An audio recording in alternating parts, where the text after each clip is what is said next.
गुलशन सुबह सवेरे गले में सोने की चैन पहनकर पंचायत ऑफिस जाने के लिए निकल रहा होता है। तभी अचानक से झुमरी उसके सामने आ जाती है, तो गुलशन डरकर पीछे हो जाता है और अपने दिल पर हाथ रख लेता है। हे भगवान, हम तो डर ही गए थे रज्जो की अम्मा। ऐसे अचानक हमारे सामने मत आया करो, किसी दिन तुम हमारे प्राण ही निकाल लोगी। अब शगुनी बातें मत किया कीजिए हमरे सामने। और ये सोने का चैन काहे पहने हैं? ऐसे ही आज मन किया तो पहन लिए, और वैसे भी हम गांव के सरपंच है। सरपंच थोड़ा ठाट बाट में रहना चाहिए भाई, कोई फकीर थोड़ी ना है हम। हाँ हाँ ठीक है, खाना खा कर जाइए। गर्मा गर्म पूरी सब्जी बनाई है रज्जो ने। क्या? रज्जो बिटिया ने? तो रहने दो, हम पंचायत ऑफिस में नाश्ता पानी कर लेंगे भाई, बहुत लेट हो रहा है हमका। इतना कहकर गुलशन जल्दी से घर से निकल जाता है। कुछ देर बाद जब वो पंचायत ऑफिस पहुंचता है, तो वहाँ से हर्ष को बाहर आते हुए देखता है। इससे पहले कि वो हर्ष को रोकता, हर्ष निकल जाता है। तभी गुलशन अपना हाथ खुजाने लगता है। ए हाथ काहे खुजला रहा है इतना? लक्ष्मी आने वाली है कि जाने वाली है?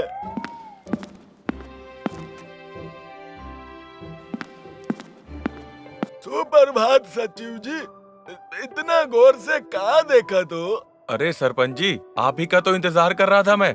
बैठिए, एक सरकारी योजना की जानकारी देनी है आपको। सरकारी योजना? अब सरकार क्या बनाएगी गांव में? अरे कुछ बनने की योजना नहीं है काना, बल्कि गरीब ग्रामीण परिवारों की सहायता के लिए सरकार ने कुछ राशि देने का फैसला किया है। कृष की ये बात सुनते ही गुलशन को अपने आसपास पैसों की बारिश होने का ख्याल आने लगता है। पैसा! गुलशन को इस तरह से ख्यालों में खोया देखकर कान्हा उसे हिलाते हुए सपनों से बाहर लाता है। अरे गुलशन काका, कहाँ खो जाते हो? सचिव जी कुछ कह रहे हैं, सुन रहे हो कि नहीं? बात सुनकर ही तो खो गए हम। अरे बड़बड़ाना बंद कीजिए सरपंच जी। हमें गांव में जो गरीबी रेखा के नीचे के लोग हैं ना, उन तक ये योजना पहुंचानी है, ताकि वो लोग इसका फायदा उठा सके।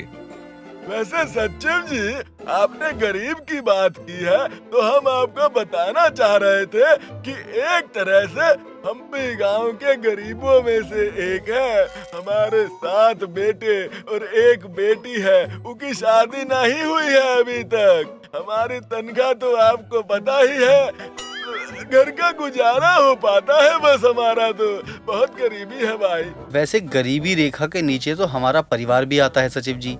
हमारे पास तो खेत भी नहीं है। एक हमारे दादाजी के जमाने का घर है, जिसकी मरम्मत के लिए हमारी पत्नी हमें रोज खरी खोटी सुनाती है। आप दोनों कहना क्या चाहते हैं? कि हम भी गरीब हैं। ये सब सुनकर कृष अपना सर पकड़ लेता है और दोनों को घूरने लगता है। अच्छा, इस हिसाब से तो मैं आप दोनों से ज्यादा गरीब हूँ। मेरे पास रहने को घर ही नहीं है, और इसलिए किशनगढ़ में गधों के बीच रह रहा हूँ और पंचायत ऑफिस में मच्छरों के बीच रह रहा हूँ। कैसी बातें करते हैं यार आप लोग। और वैसे भी इस योजना के लाभार्थी को चुनने के लिए शहर से एक महाअनुभवी राजनेता भी आने वाले हैं। किशनगढ़ में राजनेता? जैसे ही गांव वालों को इस सरकारी योजना की जानकारी मिलती है, वो अपना अपना नाम दर्ज करवाने के लिए पंचायत ऑफिस के बाहर लाइन लगाकर खड़े हो जाते हैं, जिसे देखकर कृष हैरान हो जाता है। अब मैंने क्या कर दिया जो गांव वाले यहाँ उठकर आ गए? सचिव जी, ये सब तो यहाँ गरीब ग्रामीण परिवार योजना के लिए अपना नाम दर्ज करवाने आए हैं। दोनों बातें कर रहे थे कि भीड़ में से निकलकर सोमगढ़ का छेलू फटे चिटे कपड़ों में अंदर आ जाता है, और उसका होलिया देखकर कृष दंग रह जाता है। हम हैं गरीब, हम बहुत गरीब हैं, आप मानेंगे नहीं। दिन रात मेहनत करते हैं, तब जाकर 2 वक्त की रोटी नसीब होती है हमें। बाकी हमारी हालत देखकर तो आपको दिख ही रहा होगा कि हम कितने गरीब हैं। हमारा नाम भी उस योजना के लिए दर्ज कर लीजिए। और अरे बस ठहर जा, थम जा, रुक जा भाई। योजना गरीबों के लिए है, ढोंगी भिखारियों के लिए नहीं। हाँ, और वैसे भी ये योजना किशनगढ़ गांव के लोगों के लिए है, और तुम तो सोमगढ़ में रहते हो ना। गरीब तो गरीब होता है ना, फिर किशनगढ़ हो या सोमगढ़, क्या फर्क पड़ता है? किशनगढ़ के भी गरीब का वही खून है और सोमगढ़ के भी। हे भगवान, सरकारी योजना के चक्कर में पता नहीं कैसे अजीब गरीब लोगों से पाला पड़ रहा है मेरा। किशनगढ़ में जहां सभी पंचायत ऑफिस में अपनी गरीबी रेखा में अपना नाम दर्ज करवा रहे थे, तो वहीं दुर्गा भी अपने घर से तैयार होकर बाहर निकल रही थी। माँ, आप कहाँ जा रही हैं? पंचायत ऑफिस। एक नई योजना की खबर मिली है। नई योजना? ज्यादा तो नहीं पता, पर हाँ, जो गरीबी रेखा में आते हैं उसको सरकार मुआवजे के तौर पर कुछ रकम मुहैया करवाएगी। हाँ, तो इसके लिए आप क्यों जा रही हैं? ये योजना तो जरूरतमंद गरीब लोगों के लिए हुई ना, और हम तो। कैसी बात कर रही है काली? तू बड़ी हो गई है, माना कि तू समझदार है और सबकी मदद करती है, पर इसका मतलब ये नहीं कि तू अपने बारे में सोचे ही ना। माँ, आप कहना क्या चाहती हैं? मैं अपने बारे में क्या सोचूं? काली देख, अब तू बड़ी हो चुकी है और तेरी भी उम्र होती जा रही है, और हर लड़की को एक दिन शादी करके जाना ही होता है। माँ, ये आप क्या बोल रही हैं? शादी? माँ देखो, मैं भी शादी नहीं कर सकती। अब शादी के बारे में बात करने की कोई जरूरत नहीं है। क्यों जरूरत नहीं है? तू भी बड़ी हो चुकी है, अब मुझे तेरी शादी के बारे में भी सोचना है ना, और शादी में बहुत पैसे लगते हैं, इसीलिए जब सरकार गरीबों को पैसे दे रही है तो हम अपना नाम क्यों न दर्ज करवाएं? माँ, मैंने कहा ना, मैं भी शादी नहीं करूँगी। अब मैं माँ को कैसे बताऊँ कि आपकी काली के ऊपर अभी बहुत सारी जिम्मेदारियाँ हैं, वो चाहकर भी शादी नहीं कर सकती है। क्यों नहीं करनी तुझे शादी? काली, हर समय अपनी नहीं चलानी चाहिए, कभी कभी अपने से बड़ों की बात भी सुन लेनी चाहिए। तुझे अपने भविष्य की चिंता नहीं होगी, लेकिन तेरी माँ होने के नाते मुझे बहुत चिंता है। माँ, मुझे इस बात पर कोई बहस नहीं करनी। काली गुस्से में बाहर चली जाती है, पर काली का ये बर्ताव देखकर दुर्गा को भी गुस्सा आ जाता है। आखिर तू चाहती क्या है? मेरी कोई बात तुझे समझनी क्यों नहीं होती? अगर योजना बनी है तो उसका फायदा उठाने में क्या दिक्कत है? मैं जा रही हूँ पंचायत ऑफिस। गांव में एक लंबी सी गाड़ी आती है और सीधा वो पंचायत ऑफिस के बाहर रुकती है। कार में से एक आदमी निकलता है और सीधा पंचायत ऑफिस के अंदर जाता है। अरे अब कौन गरीब आ गया? अरे गरीब नहीं, गरीबी का निवारण करने पधारे हैं हम तो।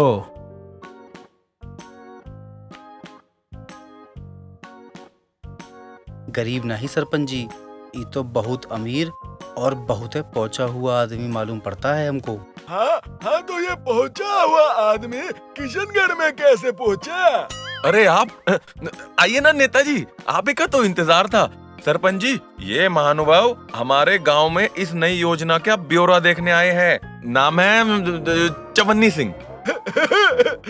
लक्ष्मी मैया की ऐसी माया है, चवन्नी सिंह गांव में पैसे की योजना लेकर आया है।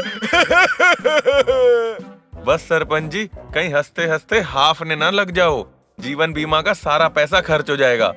हाँ तो चवन्नी सिंह जी, मेरा मतलब बैठिए नेताजी। तभी नेता और कृष्ण बैठ जाते हैं तो गुलशन कान्हा की तरफ देखता है।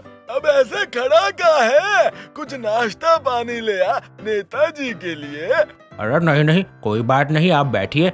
अभी मुझे बैठना नहीं है, क्योंकि अभी सुबह से गाड़ी में बैठकर ही आए हैं हम तो।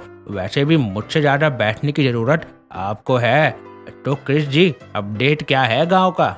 नेताजी, वैसे गांव में ना एक से बढ़कर एक गरीब है, फिर भी मैंने एक लिस्ट बना लिया, आप देख लीजिए। ठीक है, एक बार मैं खुद इस गांव का दौरा करना चाहता हूँ।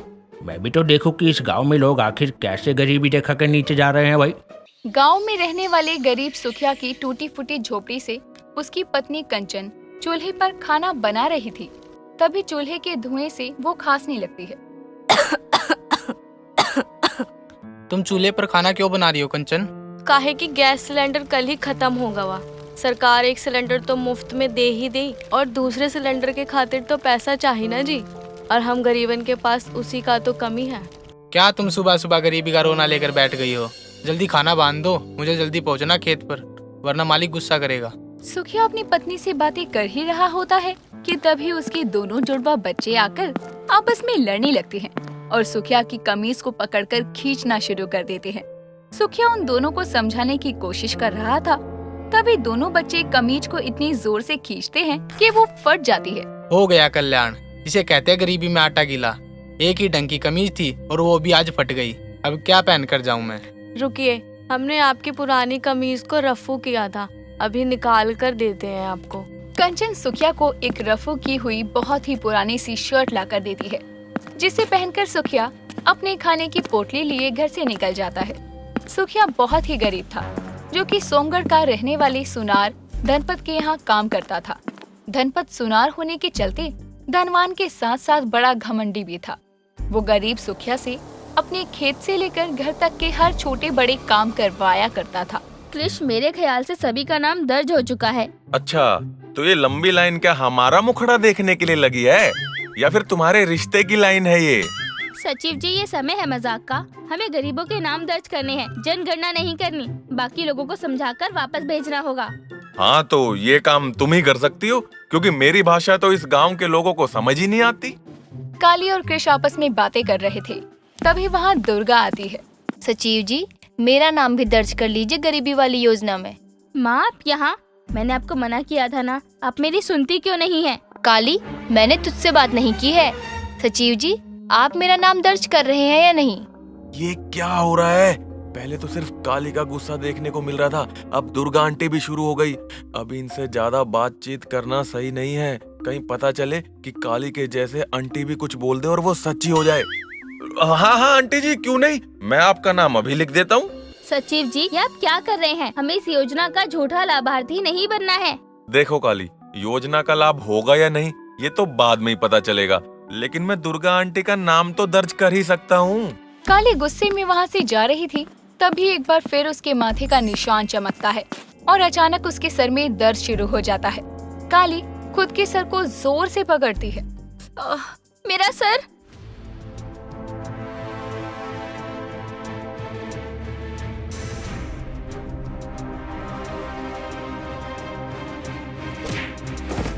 कौन है ये जो बेचारे आदमी के साथ इस तरह बर्ताव कर रहा है? आखिर क्या बिगाड़ा है उस आदमी ने उसका? देखना ना भूलिए काली द वुमन वॉरियर सीजन 2 के चटपटे और मजेदार एपिसोड सिर्फ और सिर्फ हमारे चैनल पर। और साथ ही साथ हमारे चैनल को लाइक, शेयर और सब्सक्राइब करना बिल्कुल ना भूलें।